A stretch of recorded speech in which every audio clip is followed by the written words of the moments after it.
ఈ పాటని ఎప్పుడో నా 6th క్లాస్ 7th క్లాస్లో స్కూల్లో వింటున్నప్పుడు, స్కూల్లో వైరల్ అవుతున్నప్పుడు విన్నా నేను. మా బాబాయ్ చేసిండని కూడా నాకు ఐడియా లేదు.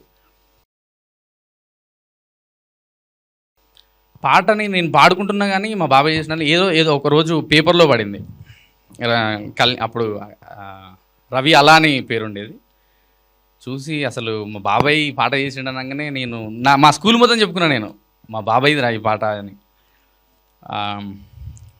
తర్వాత నేను కూడా మ్యూజిక్ నేర్చుకోవడం జరిగింది. నాగరాజన్న తోటి వర్క్ చేయాలని నేను కూడా అనుకునేది. ఎడువేండు అనుకుంటే మళ్ళీ సడన్గా ఇట్లా ఒక ఉప్పెన లెక్క, ఒక తుఫాన్ లెక్క వచ్చిండు నాగరాజన్న, ఒక సునామీ లాగా. అన్న నేనేమనుకుంటున్నానంటే ఖచ్చితంగా ఈ పాటతోటి నువ్వు మళ్ళీ కంబ్యాక్ రావాలి.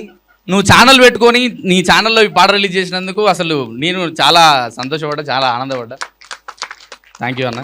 బాసింగ బలాలే బలున్నాయే, సేతుల జిలకర బెల్లాలే కలిసున్నాయే, ఉత్తా సేతుల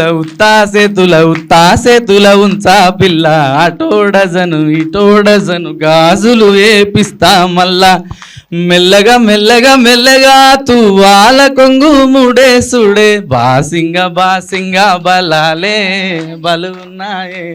థ్యాంక్ యూ. అయిపోయిందా అప్పుడే? ఓకే, సరే, థ్యాంక్ యూ అండి. Thank you so